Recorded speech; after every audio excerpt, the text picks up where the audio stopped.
Nobody's Story. Charles Dickens.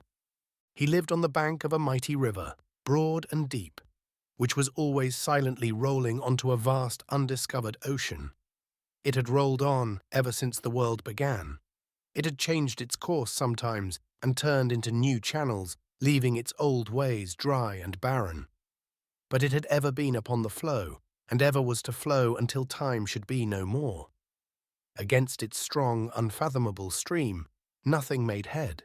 No living creature, no flower, no leaf, no particle of animate or inanimate existence ever strayed back from the undiscovered ocean. The tide of the river set resistlessly towards it, and the tide never stopped, any more than the earth stops in its circling round the sun. He lived in a busy place, and he worked very hard to live. He had no hope of ever being rich enough to live a month without hard work, but he was quite content, God knows, to labour with a cheerful will. He was one of an immense family, all of whose sons and daughters gained their daily bread by daily work, prolonged from their rising up betimes until their lying down at night. Beyond this destiny he had no prospect, and he sought none. There was overmuch drumming, trumpeting, and speech-making in the neighbourhood where he dwelt, but he had nothing to do with that. Such clash and uproar came from the bigwig family, at the unaccountable proceedings of which race he marvelled much. They set up the strangest statues in iron, marble, bronze, and brass before his door, and darkened his house with the legs and tails of uncouth images of horses. He wondered what it all meant, smiled in a rough, good-humoured way he had, and kept at his hard work. The bigwig family, composed of all the stateliest people thereabouts, and all the noisiest, had undertaken to save him the trouble of thinking for himself, and to manage him and his affairs.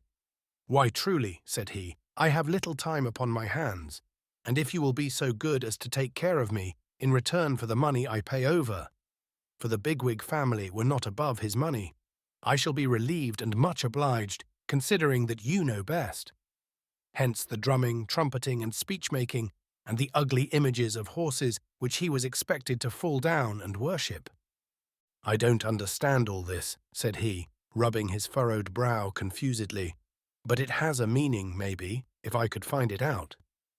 "It means," returned the bigwig family, suspecting something of what he said, "honour and glory in the highest, to the highest merit." "Oh," said he, and he was glad to hear that.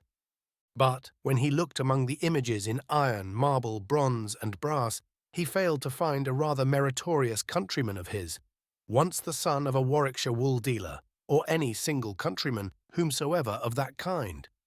He could find none of the men whose knowledge had rescued him and his children from terrific and disfiguring disease, whose boldness had raised his forefathers from the condition of serfs, whose wise fancy had opened a new and high existence to the humblest, whose skill had filled the working man's world with accumulated wonders, whereas he did find others whom he knew no good of, and even others whom he knew much ill of. "Humph," said he, "I don't quite understand it." So he went home and sat down by his fireside to get it out of his mind. Now his fireside was a bare one, all hemmed in by blackened streets. But it was a precious place to him. The hands of his wife were hardened with toil, and she was old before her time, but she was dear to him. His children, stunted in their growth, bore traces of unwholesome nurture, but they had beauty in his sight. Above all other things, it was an earnest desire of this man's soul that his children should be taught.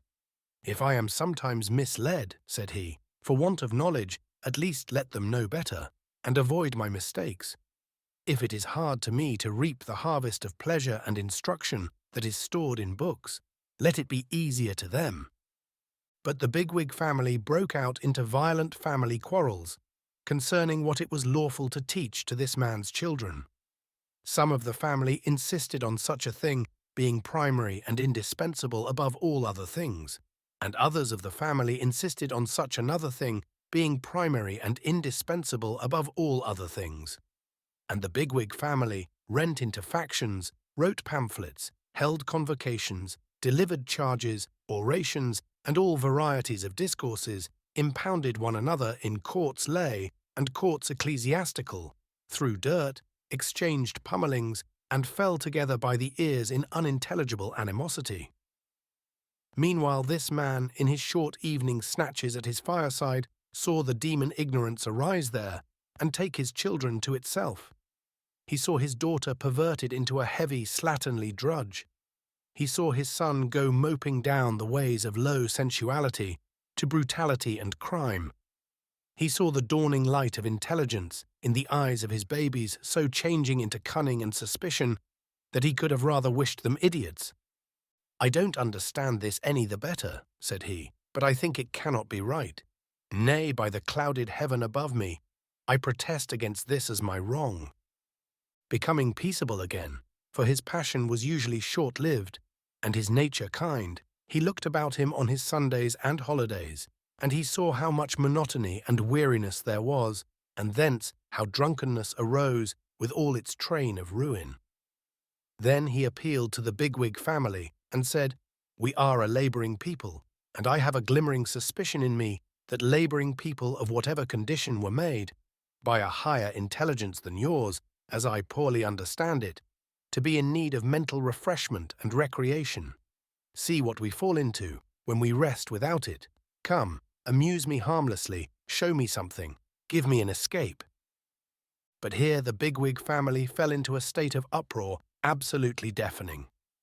When some few voices were faintly heard proposing to show him the wonders of the world, the greatness of creation, the mighty changes of time, the workings of nature and the beauties of art, to show him these things, that is to say, at any period of his life when he could look upon them, there arose among the bigwigs such roaring and raving, such pulpiting and petitioning, such maundering and memorializing, such name-calling and dirt-throwing, such a shrill wind of parliamentary questioning and feeble replying, where I dare not, waited on I would, that the poor fellow stood aghast, staring wildly around.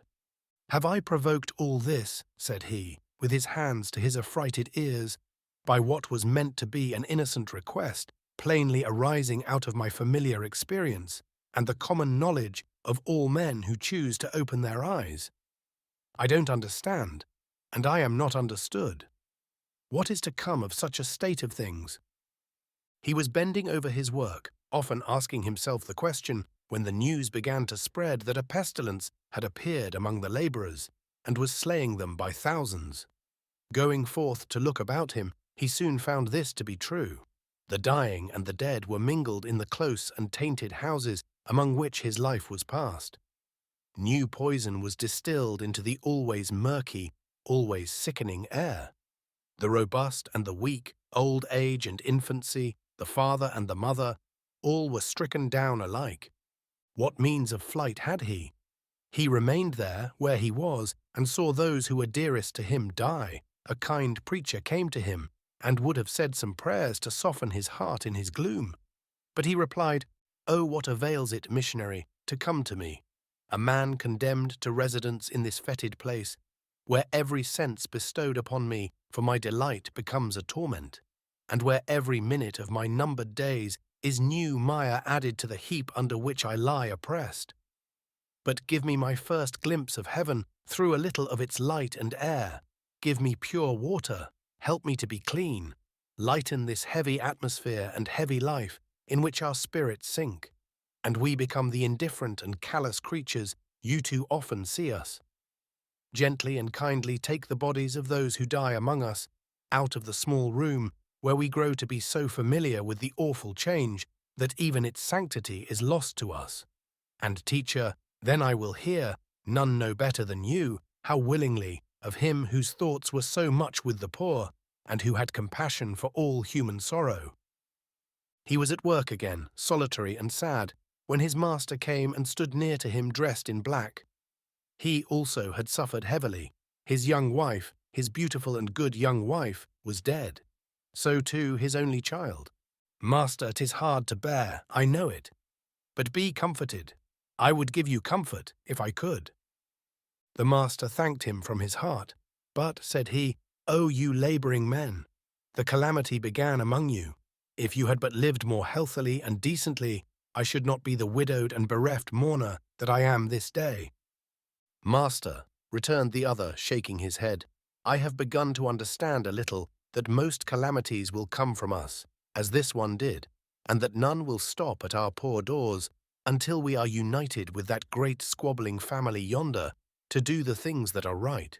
We cannot live healthily and decently unless they who undertook to manage us provide the means.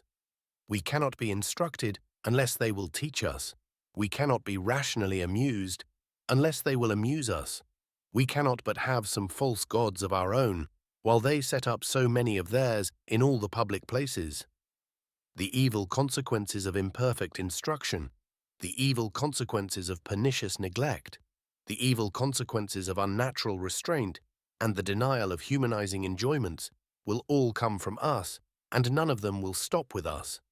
They will spread far and wide. They always do. They always have done, just like the pestilence. I understand so much, I think, at last." But the master said again, "O you laboring men, how seldom do we ever hear of you, except in connection with some trouble?" "Master," he replied, "I am nobody, and little likely to be heard of, nor yet much wanted to be heard of, perhaps, except when there is some trouble. But it never begins with me, and it never can end with me. As sure as death, it comes down to me, and it goes up from me." There was so much reason in what he said that the bigwig family, getting wind of it and being horribly frightened by the late desolation, resolved to unite with him to do the things that were right.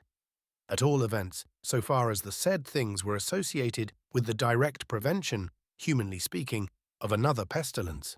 But as their fear wore off, which it soon began to do, they resumed their falling out among themselves and did nothing. Consequently, the scourge appeared again, low down as before, and spread avengingly upward as before, and carried off vast numbers of the brawlers.